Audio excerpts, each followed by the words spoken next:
One thing to point out here before going on to the haram is that makruh also trains us, avoiding the makruh also trains us in self-control to avoid the things which are haram. Just as the mustahab trains us in doing good things, which makes doing the compulsory easier, avoiding the makruh helps us to deal with the haram.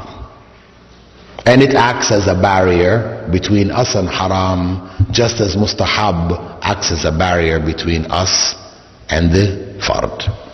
That is, harming our fard, doing the haram.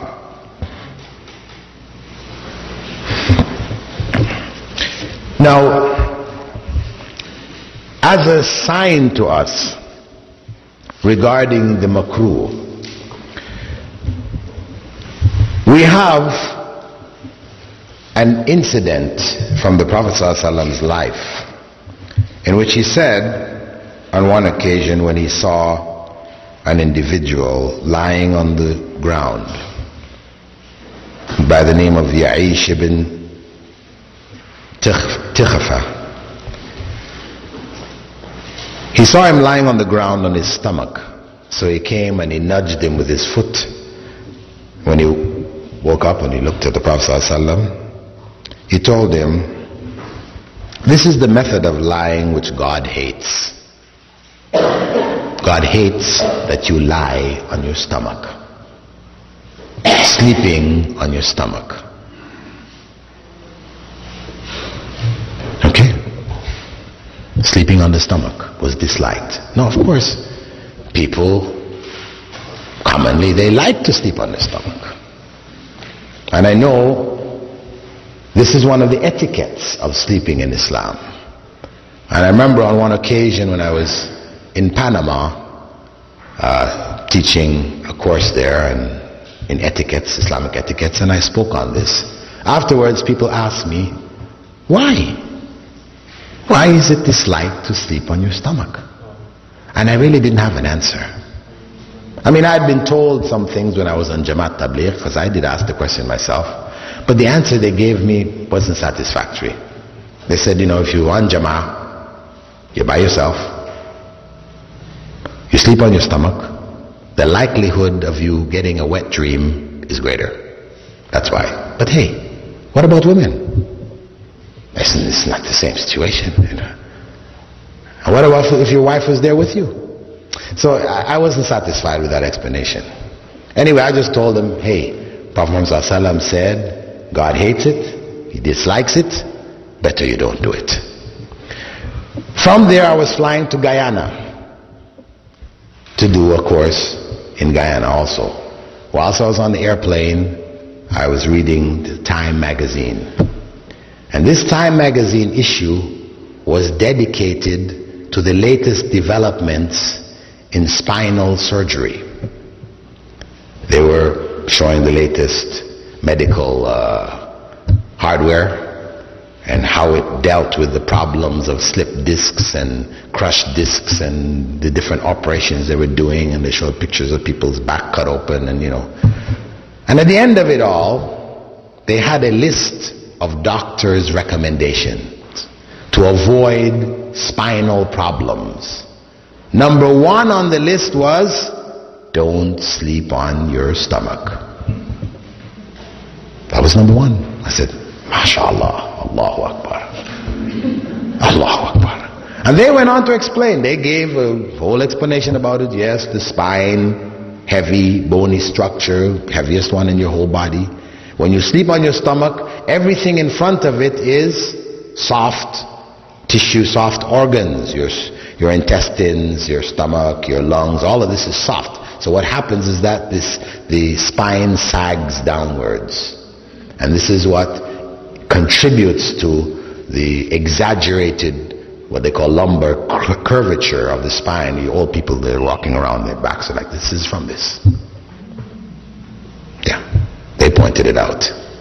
Furthermore, I said, mashallah, that was something. You know?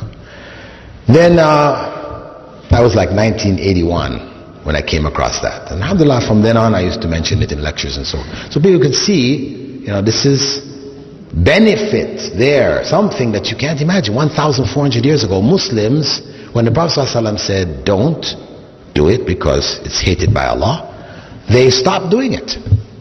Though they used to like to sleep on the stomach just as we do. And over these 1,400 years, they benefited. All the people who didn't do it were harmed in one way or another. So I said, mashallah. And that's how we should approach the things which Allah has prohibited and disliked. That it's better not to do it. Stay away from it because there's harm in it. Even if we can't see where the harm is. Anyway, in 1989, I read an article which appeared in the British newspapers that scientists, medical scientists, studying a particular illness which seemed to be affecting small children, 1-year-old, 2-year-old, 3-year-old kids, put to sleep in their cribs, they die in their sleep. They call it crib death or sudden death syndrome, SDS. Different names they give it to it. But they didn't know why. What was causing this thing? So medical researchers did some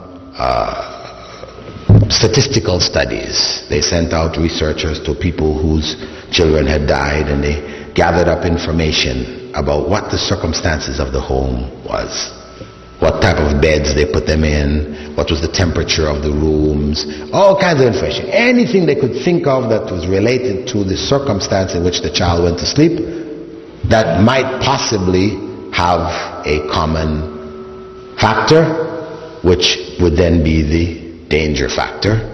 When they fed this stuff into computers, correlated the results, up popped what? Children being put to sleep on their stomachs. So they made a major announcement across England, front page news. Doctors warn parents, do not put your children to sleep on their stomachs.